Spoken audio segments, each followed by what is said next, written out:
Shalom everyone! Mapagpalang gabi mga kapatid. And andito na naman tayo. What a blessing to be used by the Lord once again to share His word for this evening sa lahat ng mga anak niya. So, let us start and let us do the opening prayer. Heavenly loving Father, in the name of our Lord and Savior, Yeshua HaMashiach, we thank you for this wonderful moment that you gave us to be able to hear your holy words again. We acknowledge that your presence is with us because it is written in Matthew 18:20, when 2 or 3 are gathered in your name, there you are in our midst. We ask the Holy Spirit will be at work, opening our ears to hear and opening our hearts to receive and be supernaturally be blessed with your words. As the Bible says, your word will not return void, but it will accomplish its purpose for which it is sent. Hallelujah. May all your words that we will be hearing tonight be written in the tablets of our hearts and make us not just hearers but doers of your holy words. In this we ask, in Yeshua's mighty name we pray. Amen, amen, amen. So, mga kapatid, ang ating title for this Bible study sa gabi ito is entitled, Be Grateful. So, our scriptural verse is taken in 1 Thessalonians chapter 5, verse 18. Holy Spirit, bless your holy word. In everything, give thanks, for this is the will of God for you in Christ Jesus. Hallelujah. In Tagalog, Holy Spirit, bless your holy word. At magpasalamat kayo sa Diyos sa lahat ng pagkakataon, sapagkat ito ang kalooban ng Diyos para sa inyo, sa inyong pakikipag-isa kay Kristo Jesus. Amen. Hallelujah. And may I request everyone, since this is a Bible study, I would like to request na sana po, kung mayroon tayong mga Bible dyan, pakilabas na lang po ng Bible so you will be able to follow me with the verses. Hallelujah. So, I have a question to ask you. Have you encountered anyone who inspired you to show more appreciations? Or do you know someone who rarely show thankfulness? Ano ba tayo ngayon? Are we grateful ba? Mapagpasalamat ba tayo? Or hindi tayo marunong magpasalamat man lang? So, try to assess yourself. Are you an appreciative person? Even in little things? Or are you grateful in all circumstances in your life? Are you thanking the Lord only during good times? How about during this difficult time of the pandemic? Especially when you are being infected with COVID virus. When you lost your job, or when your salary was reduced, or for some other reasons, when you never expected it will come this time. Will you still be able to thank the Lord? Should you give thanks to God when life is hard? Why should we be grateful? And how can we give thanks to the Lord? This is the topic that I'll be sharing with you this evening, mga kapatid. So as our scriptural verse taken in Thessalonians 5 verse 18 says, in everything give thanks, for this is the will of God for you in Christ Jesus. So, ano sinabi dito? For this is the will of God for you. So, as what Bishop Lily told us last Friday, during her preaching, ang sabi niya, be an active doer of the will of God. So, as the scriptural verse text says, it is the will of God that we give thanks in everything. So, mga kapatid, are we grateful to God in all circumstances, or be it in good or in bad situation? Mahirap, di ba? Paminsan, depende sa sitwasyon, di ba? But, true, it is not easy to give thanks to God when life gets hard, when the weight of the world seems to be hanging on your shoulders. The last thing you want to do is give thanks. How can you be thankful when you've lost everything? Or when hope seems to be slipping through your understanding? We often struggle to reconcile the truth of God's Word with the reality of your present circumstances. How can the Bible tell us to give thanks in all circumstances when some are incredibly painful? Is the Bible being unfair? Does God does not care about your suffering? The Bible tells us to give thanks in all circumstances, even in seasons of difficulties. Let us consider the life of Apostle Paul. He was in a dark and dingy prison when he wrote those famous words. He knew the painful intensity of hardship and what it meant to suffer. Yeshua, God in the flesh, knew what it meant to suffer too. He died the ultimate death on the cross. So, if no one else gets your struggle, know that this too did. And yet, they encourage us to rejoice and give thanks amidst our pain. Why? So, makita natin mga kapatid, di ba? Reality speaks. Mahirap gawin. Mahirap magpasalamat. Kung may mga time nga na gusto natin, may mga tao tayong gusto pasalamatan, pero due to pride paminsan, hindi natin ginagawa ito. So, there are so many reasons that we should be thankful to the Lord. And why we should give thanks to God when life gets hard. Number 1, thankfulness is the source of true joy and contentment. Philippians 4:6-7. Do not be anxious about anything, but in everything, by prayer and pleading, with thanksgiving, let your requests be known to God. And the peace of God, which surpasses all comprehension, will guard your hearts and minds in Christ Jesus. Hallelujah. Both science and Bible agree that thankfulness leads to joy. Routinely practicing gratitude can help us experience more positive emotions such as excitement, joy, and happiness. Neural pathways that produce these positive feelings are created in our brains each time we practice gratitude. According to Ziglar, gratitude is the healthiest of all human emotions. So, tayo ba'y marunong tayo magbigay thanksgiving sa lahat ng taong tumulong sa atin? Even for simple things? Marunong ba tayong tumanaw ng utang na loob sa mga taong tumulong sa atin? Dati-rati, iniisip ko dati kasi when I was studying during my college times, ang nagsusupport sa akin kasi yung auntie ko from Australia. So, ilisira yun. Mahirap magsulat every time na every month kasi hindi pa uso pa yung internet before.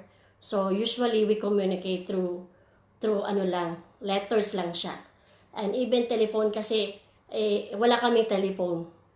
Sobrang mayaman kami dati. So, hindi uso sa amin ng telephone. So, ang way of our communication only is through lang talaga letters. So, we communicate through letters. So, nahirapan akong sabihin sa kanya, ano ba itong utang na loob sa English? Parang hirap pa hanapin yung, ano ba yung utang na loob sa English? Parang hirap ako nung hanapin yung meaning na yun. Yun pala siya, after some time, may nagsabi sa akin, ang English ng utang na loob pala is debt of gratitude. So, sa praise God, sa that time na nalaman ko na ibig sabihin pala ng English is debt of gratitude. Yun na lang sinasabi ko parati sa auntie ko. Because I know how much grateful I am. Hindi ako abot sa position ko ngayon kung wala ang auntie ko din. Kundi siyang tumulong sa akin. And of course, by the grace of God, it happened dahil yun ang plano ng Panginoon sa akin. So, every day of my life, I always give thanks to the Lord for the life of my Auntie Norma Jensen, who is in Australia now. Yung siya talaga ang nagbigay sa akin ng opportunity to be able to to complete my yung pag-graduate ko sa college. So I owe to her ang aking pag-aaral that time. So kumbaga tayo, for simple things, if we are thankful, kung marunong tayong tumanong ng utang na loob sa ibang tao, in many ways, ibabalik ng Diyos sa inyo yan. So, kasi sabi nga nila, gratitude is the best attitude.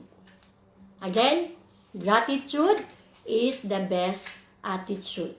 So, reality is, mahirap, di ba? Pero this is reality. May mga tao talagang hindi marunong tumanong ng mga utang na loob or hindi marunong magpasalamat man lang. So, pag taong hindi marunong magpasalamat, anong tawag natin dyan? Kung walang utang na loob. Ano ba English ng kaya? Walang utang na loob.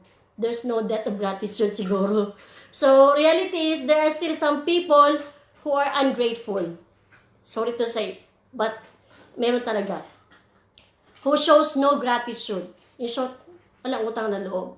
So, if we people, tayo ba dito sa mundo, hindi tayo marunong magpasalamat o wala tayong utang na loob sa mga tao man lang, how much more sa Panginoon, di ba? We should give back to the Lord everything kasi siya ang lahat ng source na meron tayo, di ba? But in most of the time, nakalimutan natin si Lord, di ba? Yan ang nangyayari sa atin. Na even, kahit nga marami ng blessings na binibigay ng Panginoon, wala pa rin, hindi pa rin natin nakikita yun siya. So, it means, yung mga tao na ungrateful sa buhay nila, hindi marunong magpasalamat, or should I say, ayaw lang magpasalamat, or they find it very difficult to say, thank you. But thanks be to God na marunong na tayo magpasalamat because God had already changed our hearts, di ba? So, I always believe na the more we are grateful, the more we are joyful. Amen? Hallelujah! Makikita natin yung mga taong yung grateful parating nakangiti, di ba? Masayahin.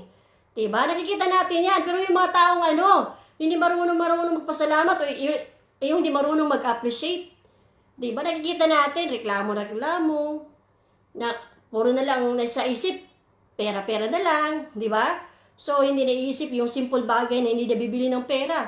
Nakakalimutan nakakalimutan i-appreciate, di ba? So, it happens.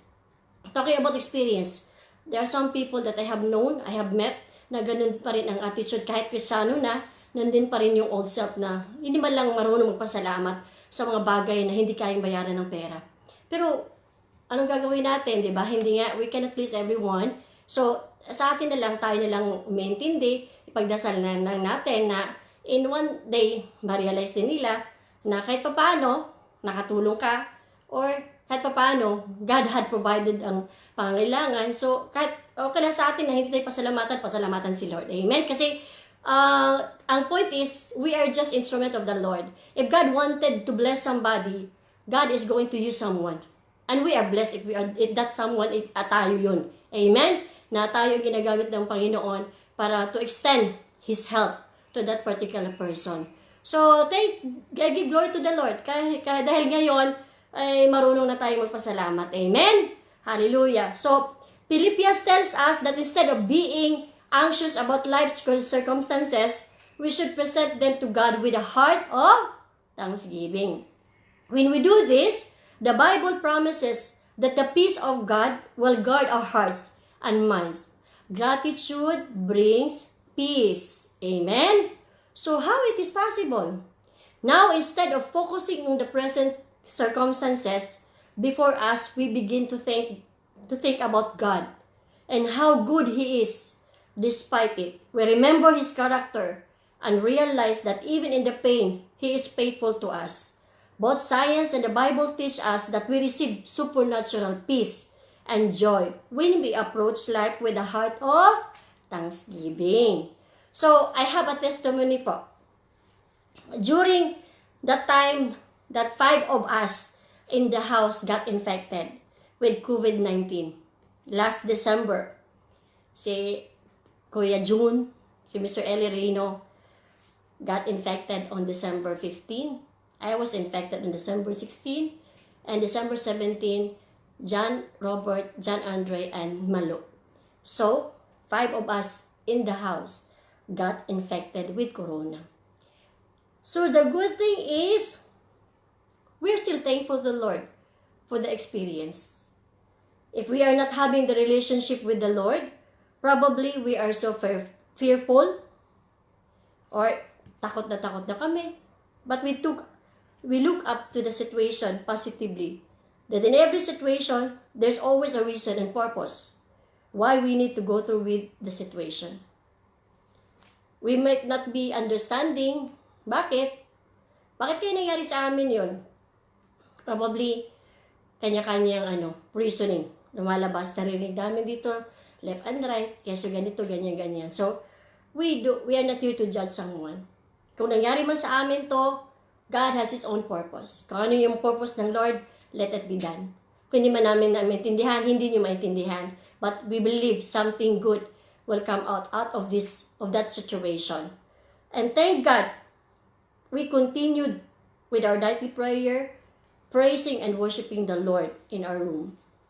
Slowly, we noticed that God started to pour out the blessings to us through other people.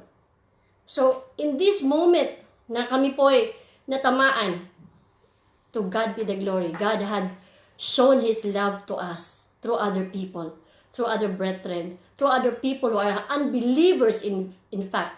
But what they did is, they have shown their genuine love for us. So doon ko nakita, I was amazed na in between our situation, hindi kami nalugmok. Because so many people had sent their messages to us. Talagang na-amaze ako. Dahil those people I didn't expect at all na send ang message sa amin are not really very close to us. And yet, they have, shown their concern, their care, and their love for us. And it is something for us that we are so thankful to the Lord dahil pinaparamdam lang ng Panginoon na amang anak kami ng Panginoong Diyos na buhay. Na we will feel His love through other people. Dahil sila mismo ang lumalapit sa amin. And I have no words to say, but we are so grateful in behalf of my family. Yung mga taong nagpakita ng tunay na malasakit during the time of our the situation na yun nga nagka-COVID kami. So kilala niyo po kung sino po kayo, but I just give glory to the Lord and may God bless you abundantly, exceedingly dahil sa tunay ninyong pinakita sa amin. And I would like to special mention the Alagar families. Thank you, Brother Marco. Thank you, Sister Gladys. Wala kaming masabi. Sobrang salamat. Dahil pinakita niyo sa amin na nandyan kayo to support us.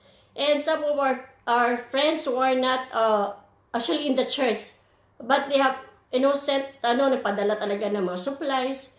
At saka hindi lang supplies ang pinala sa amin, iba-ibang tao po na nagsuporta sa amin during that time. Kasi hindi kami makalabas, hindi kami makaluto sa labas kasi nga, diba, sila G-Point, sila Heidi, sila Arden sa kabilang kwarto. So, we tried to keep dito lang sa loob ng kwarto. So, hindi po madali, but, God is using somebody na to supply our needs during that time. So, may nagpadala sa amin, nag-order pa sa labas, just to bring food para dito sa bahay. Tapos yun nga, continuous talaga yung yung pag-supply ng Panginoon sa amin during that time na yung pagkain sobra-sobra. Ang iba, at totoo lang nga, as in, nasira na nga iba dahil sa sobrang dami na pinadala sa amin. So, hindi lang, tsaka may pa rin financial support na hindi ko akalain na biglang dumating. So, how God is so gracious. So, huwag nating tingnan yung bagay na hindi na natin kontrolado. Titingnan natin anong magagawa ng Panginoon sa atin during this time. That even our lowest point of time, hindi tayo papabayaan ng Panginoon. Na He will always there to support us, to help us, and to get us through. Matapos, we will finish this one together with the Lord. Sabi ko sa kanila, we will end this battle because the battle is not for us, but it's for the Lord. So, yun nga, nakita namin talaga how God moves Because we continue to pray. We continue to give glory to the Lord. We continue to praise His holy name sa bahay namin. Na kahit po talagang may sakit kami sa loob, pero hindi namin to hinayaan that na yung sakit na ito ay magbigay sa amin ng takot. Bagkus, naging malakas kami dahil sa aming pananalig sa Panginoon. Amen? And because we always thank the Lord, because we never blame the Lord na bakit nangyari sa amin ito, nagpasalamat kami. Dahil dito namin nakita ang kapangyarihan ng Diyos sa buhay namin, sa buhay naming magpamilya, how faithful God is. Hallelujah. Amen? So He deserves all the highest thanksgiving. Ano man ang mangyayari sa atin, ang Diyos hindi tayo pababayaan. Amen? So, yun nga, we never stop praying to the Lord, thanking Him daily. So let us discover the beauty behind everybody's situation. Focus on God's goodness and blessing. Gratitude help us to see God's hand is all over our circumstances. So, the prayer moves. So, I give glory to the Lord dahil ang kapatiran natin, especially the pastoral servants ng Panginoon, Bishop Lily, all the people in the pastoral, they never stop praying. Until now, they still continue to pray. Hindi ko man kayo maisa-isa yung mga kapatiran natin, mga servants, mga pastors, pastor training, ministers, whoever you are, you know in your heart kung sino yung nagpipray sa amin. And not only for us, but for everybody sa buong congregation, even outside church members, hindi sila members ng church, but we are continually praying for these people. So that's why the miracles continue to flow in our church. Amen? So nakikita natin unti-unti, lahat na nagkakaroon ng COVID. See, even we are believers and yet, hindi tayo exception na hindi matake ng kaaway. But the good thing is, nakita natin ang support ng bawat kapatiran. So, salamat mga kapatid. We are so blessed in many ways. We have so many reasons to thank God for. Kaya lahat tayo, dapat we should be able to go back to the Lord. Kung sino man ang utang natin, ang buhay natin, utang natin sa Panginoon. Amen? We are here because God created us and He has created us for a purpose, a greater purpose to give glory to His name. Kaya lahat ng ginagawa natin dito, kahit wala makita sa atin, but God is seeing everything that what we are doing sa mga kapatiran natin. So, let us continue to pray for each other and let us continue to thank the Lord for the life of each one of us in Holy Joy Church and even outside the church. We have to be thankful for these people who are being touched by the Lord to be used as instrument for God's blessings to be poured out to His children. Amen? So, salamat sa Panginoon, mga kapatid, sa mga prayers natin. Amen? So, give thanks for God, for God is with you in your struggle. Hallelujah. Deuteronomy 31 verse 6, Holy Spirit, bless your holy word. Be strong and of good courage. Do not fear, nor be afraid of them. For the Lord your God, He is the one who goes with you. He will never leave you nor forsake you. Hallelujah. So rest in God's promises. The Lord is with you in your struggle. Life can be painful at times, but God won't ever leave you to wander on your own. Even if it feels like He's not there, He's with you. He's guiding you and leading you to a beautiful destination. You may not see it now, but God is absolutely working in your behalf. He will not leave you on this alone. Hallelujah! Yung like sa amin, yung pinanghawakan namin every day, we always declare His promises that God will never leave you nor forsake you. Napaka-powerful po nito mga kapatid. This is the word that we keep on holding on during the time nandito kami na nakakulong sa isang sulok na ito. But we were not sad, we were not afraid. Because sabi ng Panginoon, do not be afraid, do not be discouraged. For I am with you. He always goes before us. Because His hands always upon us. Kaya, doon kami, parang feeling ko lang sa loob dito na bakasyon lang di ba? Yung iba doon, hirap na sila. Okay, they need to go self-quarantine alone, with no one. But, kanya-kanya ang dealing ng Panginoon sa atin. Kami dito, we are still blessed. Kasi, sabay-sabay kami nagkaroon ng COVID, di ba? Noong una nga, to be honest with you, yung first 2 days, kami lang ni June dito ang nasa loob ng kwarto. Kaya kami doon siya sa kabila, ako dito sa couch na ito. Pero tingnan nyo, that day, sobrang lugmok na kami mag-asawa. To be honest, hindi kami nakapag-pray on that day. Dahil sobrang, na talaga yung katawan namin. Sobrang hinang-hina talaga. So, nakita namin how God is moving.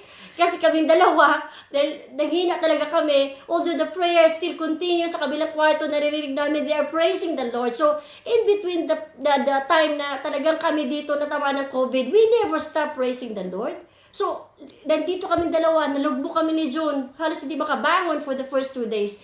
Pero sa kabilang kwarto narinig namin, and to God be the glory, Heidi was with us. Dahil si Heidi din ginamit ng Panginoon. So, she was the one leading sa mga bata sa labas to pray. But what happened on the third day? O di na positive yung tatlo. O di gayon, they need to move with us here. Kasi lahat ng mga positive sa isang kwarto. Kung sino yung negative sa kabila. So, si Jipoy, he was in the other room. Kasi negative si Jipoy, to God be the glory. So, si Heidi was with Jipoy. So, tingnan mo si God, how is really, God is moving. Nakikita natin. So, hindi pinabayaan ni Lord si Jipoy. Kasi Arnold is going to work pa rin eh.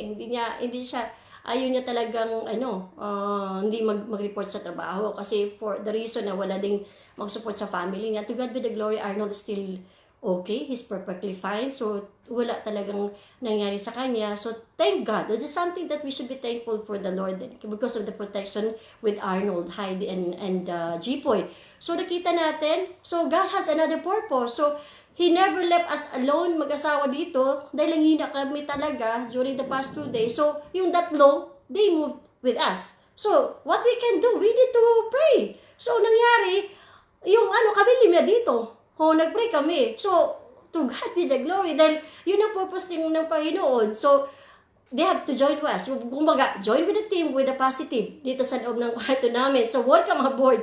Si Malo, si Jack, si JR. So, 5 of us, we were praying. The praise and worship dito sa bahay namin never stop.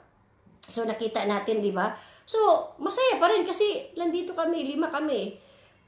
Kahit paano, para lang nagpapahinga na lang to sort of, ganun lang. So, thank God, hindi naman kami, yung naging okay naman din yung pakiramdam namin. So, God is always, looking for what's good for us. So, hindi naman kami for the first 2 days lang hina.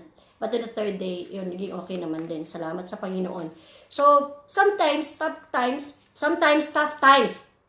happen on the way to our beautiful destination. And it feels hard to even want to continue. But God wants you to know that if you don't give up, you will reap a wonderful harvest of blessings. Amen? So knowing this, you can give thanks to God, even when it's hard. You can praise God in this storm because no matter what, you are secure. So one thing that I love, one praise song actually, yung, have you heard about this song, Raise a Hallelujah? Napakaganda po ng kanta na to. So, at the midst of our storm, we are still singing and dancing for the Lord. So, there's a lyrics doon na, if you're gonna listen it later, sa kantang ito, Raise a Hallelujah, mapapaindak talaga kayo. Na kahit may sakit kayo, you will, magpupuri talaga ng with a joy in your heart with this song na, ang lyrics doon is, I'm gonna sing in the middle of the storm. So, pakinggan nyo yan later if you have time. Just listen to the song, Raise a Hallelujah. Kasi for us, we had raised a hallelujah during the storm. Nandito kami sa COVID situation namin. So, there's a lot of things that we have to give thanks to the Lord. So, even when life is hard. Amen? So, though we may not always recognize it, we are truly blessed. Amen? Thankfulness actually trains our minds to see and acknowledge our blessings. And acknowledging our blessings help us to experience them more fully. So, have you taken a moment to pause and recognize the blessings in your life? What are the good things that God has done in your life? We know life is hard, but God is good, and He has placed many blessings around you. Opening your eyes to see them just might change your life and bring you hope amidst despair. Amen? So, let us not focus on anong pangit sa nangyari sa buhay natin.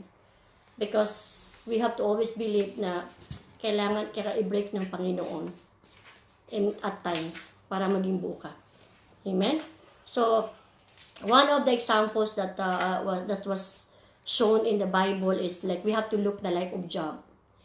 Diba? He is one of the examples in the Bible who went through a lot.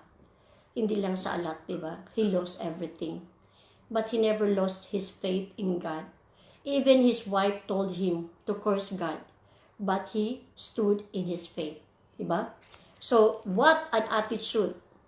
So, we can learn from Job's life. He never complained and blamed God for his situation. So, at the end, God blessed him more abundantly.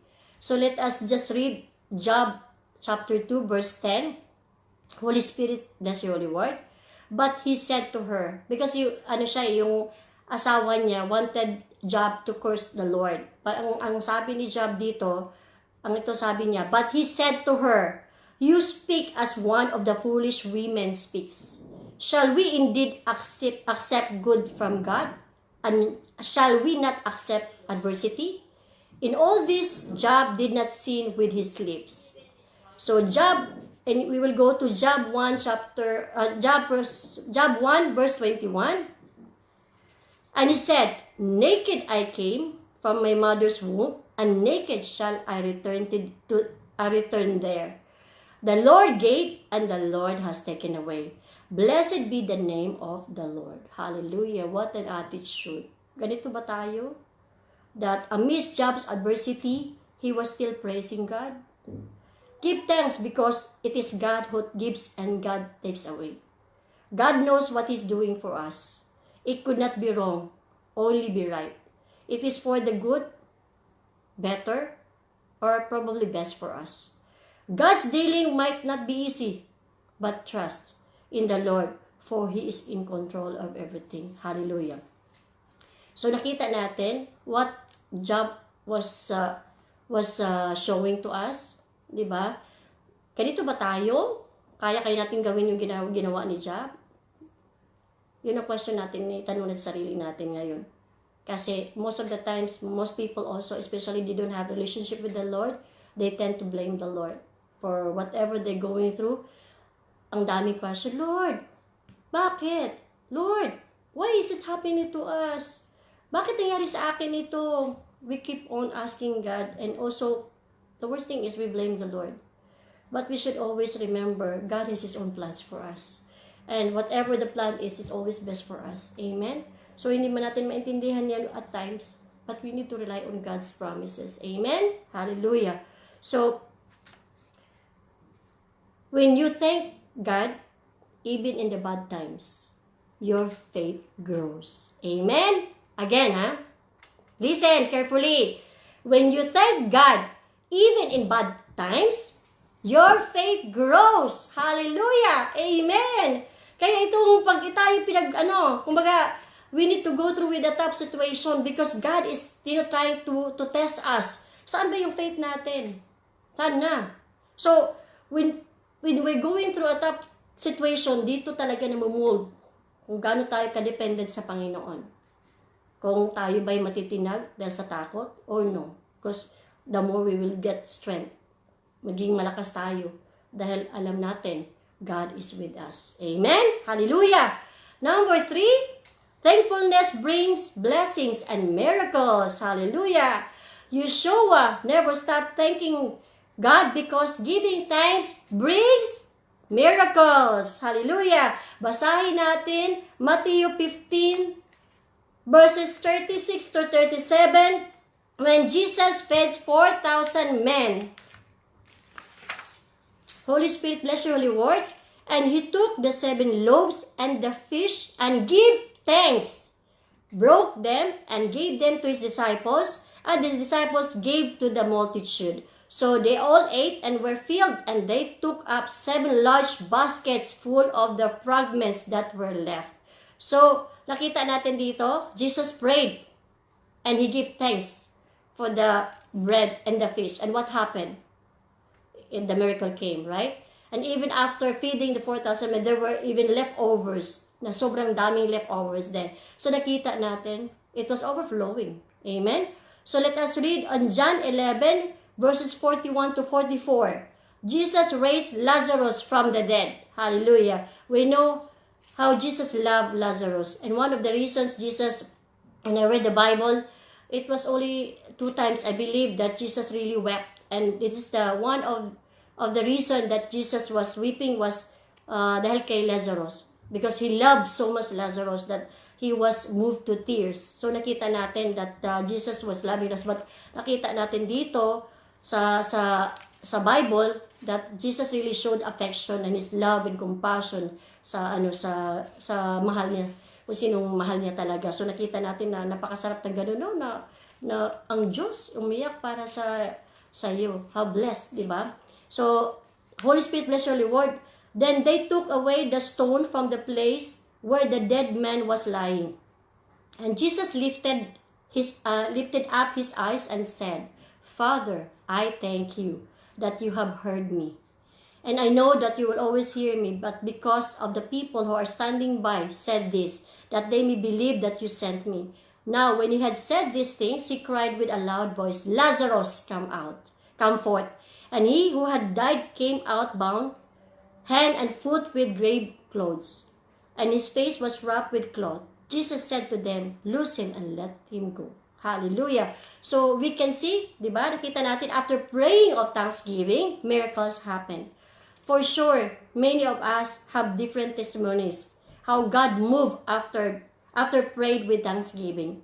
There are those people who are thanking God in advance. Even the prayer is not yet answered yet, di ba? That's faith, di ba? Ang daming, actually, I tried to do it also. For sure, most of us, or maybe many of us, or a few of us, they're doing it. We are doing it. Na kumbaga ba, in advance pa, na magpasalamat tayo sa Panginoon na, Lord, salamat no ha, ibigay mo sa akin ito, ganito. So, it's a way of like, lambing sa Panginoon na ba? Na pag mayroon tayong hilingin sa Kanya, yung pasalamatan mo na, para hindi na mag-refuse si Lord. Pero of course, if it's according to His will, di ba? Kung according sa will ng Panginoon, of course, He will give what you want. But God knows what we need before even asking, di ba? So, alam ng Panginoon. But of course, para tayo as a human din, di ba? We're created in the likeness of the Lord. Di ba gusto natin nilabigin din tayo? Like sa akin, mga anak ko, di ba? Alam nila yung technique na kinikilit nila yung Mama Agnes nila. So, lalo na si John Fred. So, every time he wanted something, like kunwari na, lalapit siya, pag sinabi niya, Ma, thank you, Ma, ha? So, kumbaga ba, in advance, nagti-thank you na. So, yung ikaw na, parang mother mo, parang, hindi ko kayang, i-refuse yung anak ko. Parang gano'n na. Kasi, napasalamatan ka na in advance, di ba? Gano'n yun, Kung baga, gano'n din ang gawin natin sa Panginoon. Na magpasalamat tayo ahead of time, in advance. Lord, thank you in advance, Lord. Ibinigay mo na sa akin ang pagpapala ito. So, di ba? So, of course, when we asking the Lord, we have to, parang tao din yan, di ba?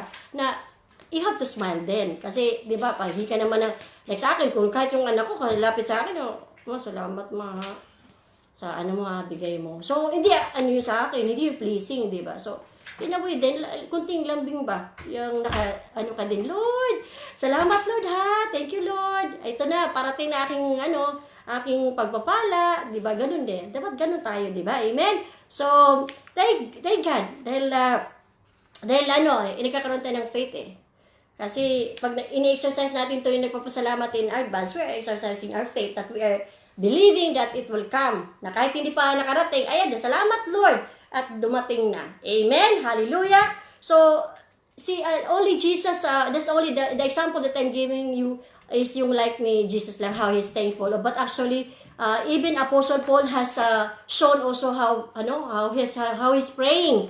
Nagpapasalamat din sa Panginoon. So, si Paul then, after praying also, he was also strengthened after thanking the Lord. Hallelujah. So, I will just to share with you, Acts 28 verse 15.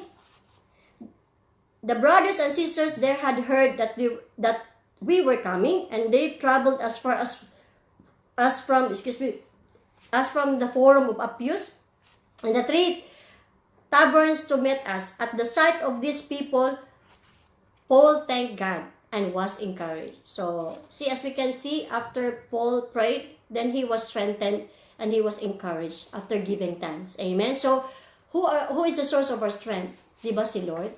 So, we should always be relying on God's strength. Amen? So, a grateful heart sees many blessings. So, tell to yourself, I am grateful, thankful, and blessed by the Lord. So, you declare it to yourself. I am grateful, thankful, and blessed by the Lord. So, tell to the person next to you, thank you and be grateful. Sabihin mo sa katabi mo dyan, kung wala kang kasama dyan, bulong mo na lang sa hangin. Hallelujah. So, and all of us, I'm encouraging, tell to the Lord, thank you, Lord Yeshua, for everything. Diba? Ang sarap ng pakiramdam. When you're thanking someone, hallelujah, how much more the Lord who created you. Amen? Because He owns everything. Our life is coming from Him. So everything that we have, it is only coming from the Lord. So He deserves all the thankfulness. Amen? So for it is good to give thanks to the Lord always. Always. So give thanks to the Lord for the Lord's goodness. Hallelujah. Psalm 107 verse 1, give thanks to the Lord for He is good, for His mercy is everlasting. 1 Chronicles 16 verse 34, give thanks to the Lord for He is good, for His faithfulness is everlasting. Psalm 136 verse 1, give thanks to the Lord for He is good, for His love endures forever. Hallelujah. Ephesians 5:20, always giving thanks for all things in the name of our Lord Jesus Christ to our God and Father. So, God is good all the time. All the time, God is good. Amen. Hallelujah. Hindi lang yung kanta ni Don Moen. We need to do it. Diba? We don't need to just sing it. We have to do it. Because we have to declare always, because God is good all the time. All the time, God is good. Amen.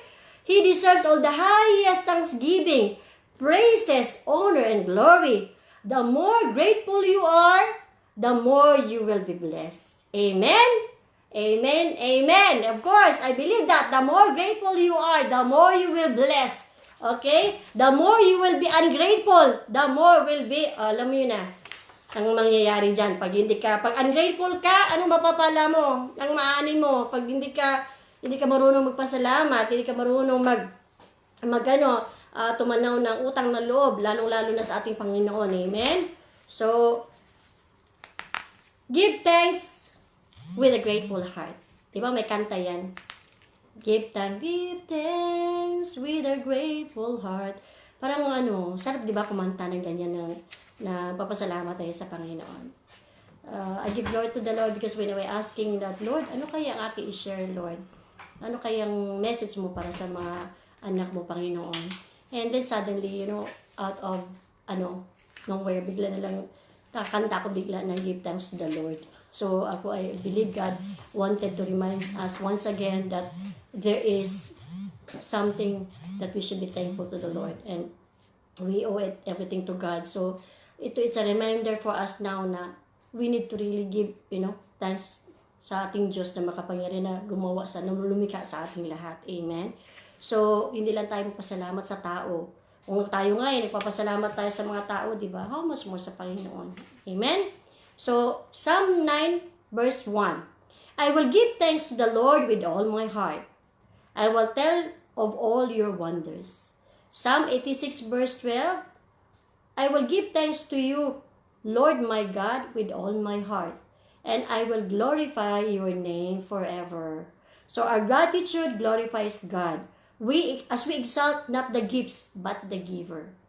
Gratitude helps us realize all we have comes not because of us, but from God alone. Amen? Colossians 3:17. Holy Spirit, bless your Lord. Whatever you do in word or deed, do everything in the name of the Lord Jesus, giving thanks through Him to God the Father. Hallelujah. So, gratitude draws us to God. A grateful heart sees many blessings. Every day is a blessing and we have so many reasons to thank God for. So, lahat po tayo, may mga rason tayo sa lahat, di ba? So, each of us has its own testimony, how God greatly bless you, di ba? Hindi, ang blessing ng Panginoon, hindi lang naman sa sa makikita sa pera. we should always be thankful kahit anong bagay, maliit man o malaki. Dahil kung hindi ka marunong magpasalamat sa maliit na bagay, hindi ka marunong pasalamat sa malaking bagay din, di ba? So kung hindi ka marunong magpasalamat sa maliit na bagay, what blessings you will get out of that? So the more you will be thankful for small things, then you expect that you will also be blessed with bigger and mighty things. Amen? So, as I end the Bible study this evening, let me remind you of the story of on Jesus heals 10 men with leprosy in Luke 17:11 to 19. So, to cut it short po, if you have time po, pakinote po, basahin ninyo mamaya, Luke 17:11 to 19. So, Jesus heals 10 men with leprosy. So, out of the 10, only one was thankful. So, only one came back to Yeshua, fell at his feet, and thanked him. Based on such story, let us ask and examine ourselves this time. Are we the one out of 10 lepers who was having the grateful heart to come back to the Lord to give thanks for what He has done? Or are we the same or one of the 9 ungrateful ones who never came back to thank the Lord for the miracle that they have received from Him? So, makita natin. So, if you're familiar with this story, then you can relate, diba? So, isa ba tayo doon? Yung isang taong bumalik sa Panginoon na nagpasalamat siya? Or isa tayo sa doon sa 9 na hindi nagpasalamat, nag-disappear na lang sila. So, mahirap po na maging tayo, ungrateful tayo. Lalong-lalo tayo mga Kristiyano tayo, di ba? We're created in the likeness of the Lord. So, nakita natin, Jesus Himself had shown how He is also thanking the Lord. And that is the only few verses na na-share ko. Pero if you're reading the Bible, makita natin doon na how Jesus is also very thankful to God the Father. So, He is God Himself, but yet He is still thanking God the Father. So, nakita natin, and most of the people na mga servants ng Panginoon sa Bible, napakita talaga sila na how they prayed with thankful heart, with a grateful heart sa Panginoon. So, tayo ngayon, we are the disciples of this generation. We should continue to show the goodness of ng Panginoon. And one of the characters na dapat we should be having is yung marunong tayo magpasalamat. Amen? So, at this point of time, for those who are tuning into this Bible study, who has not come back yet to God, and does not have the relationship with the Lord Yeshua or Jesus Christ of Nazareth, this is your time to show the love to the Lord, how thankful you are by accepting Jesus Christ of Nazareth as your Lord and Savior, or in His Hebrew name, Yeshua HaMashiach. So, please follow me with this sinner's prayer in audible voice as your confession of faith. So, I would like to encourage everyone, especially for those who are listening now na wala pang relationship sa Panginoon, my friends, my dear beloved sisters and brothers in Christ, hindi po makakapagligtas ang ating relihiyon. So, there's no religion in the Bible. It is a relationship with the Lord. So, paano ka magpapasalamat sa Diyos na likha sa inyo kung ikaw mismo wala ka pang relasyon sa Kanya? So, I'm encouraging everyone, to all those people who are listening right now, yung mga kapamilya ko, relatives ko, kung saan man itong mapunta itong video na to, itong live streaming ito, as far as it will reach to other places, I encouraging everyone, I'm inviting everyone to please surrender your life to Lord Jesus Christ of Nazareth. Dahil wala tayong ibang mapupuntahan. Kasi yun nga sabi niya, where does our help come from? Only from the one who created heaven and earth, and that is our Lord Jesus Christ of Nazareth. So, whatever we're going through this time, wala tayong ibang mapuntahan. We have to go back to our own Creator.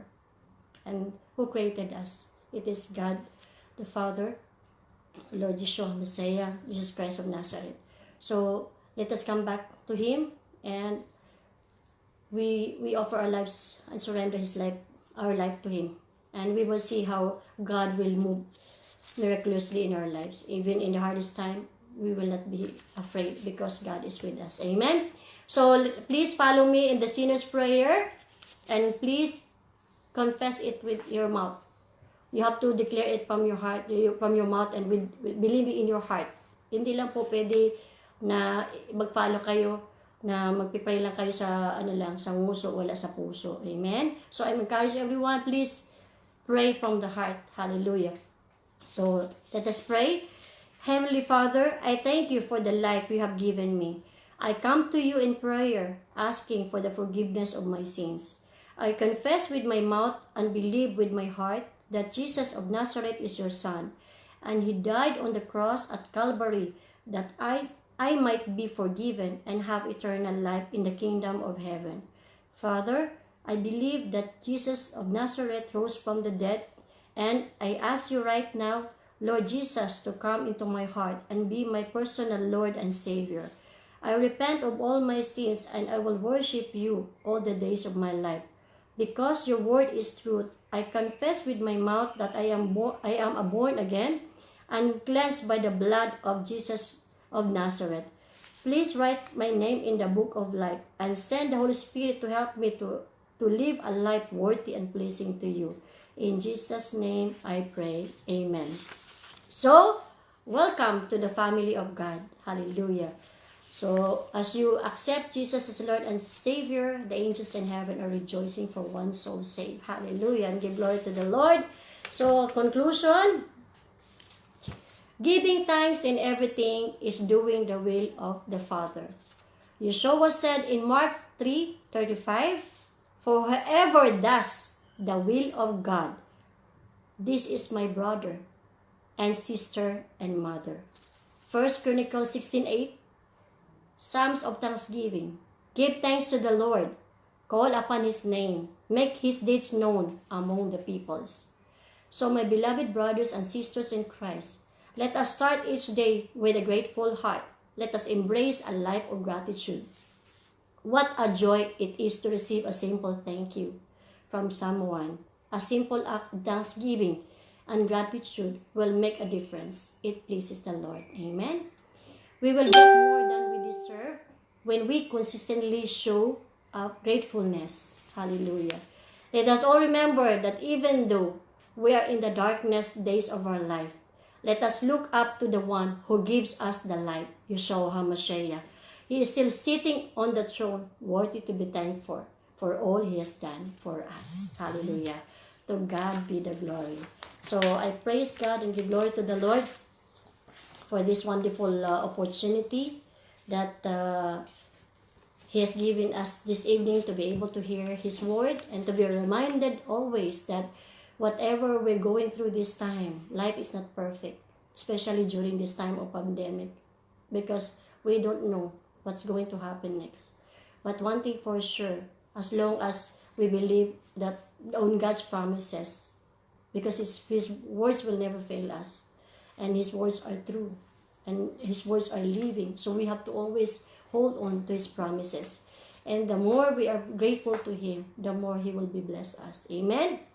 So, I believe mga kapatid ngayon sa gabi ito, we are blessed that we are children of the Lord God Most High. And salamat sa buhay na binigay niya sa atin. Amen? Hallelujah! So, for the closing prayer, let us pray.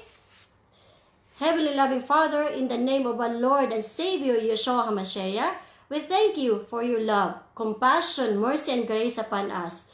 You are worthy to be praised and glorified for all you've done. There is no one else like you. Thank you for our daily blessings, strength, protection, healing, and the peace that passes all understanding, so that we can be calm in the midst of our storms. Thank you for being there with us through the toughest time and the most joyous moments. Hallelujah. Lord, help us that whatever we do and in whatever situation we are in right now, amidst our trials, our hardships, our adversities, we will always have the grateful heart and the humble heart to come back to you with the highest thanksgiving in everything, for you are the only source of our help. We entrust our lives to you, for you are in control of all our situations. There's nothing you can't do. All things are possible to you, and you know what's best for us. We give you back the highest thanksgiving, the honor, the glory that you alone deserve. In Yeshua's mighty, powerful name we pray. Amen, amen, amen. So, please stay tuned po to our response song to be led by Sis Gladys and Sister Cathy. So, God bless everyone. Be blessed. Hallelujah. In Yeshua's name. Hallelujah. Amen. Thank you.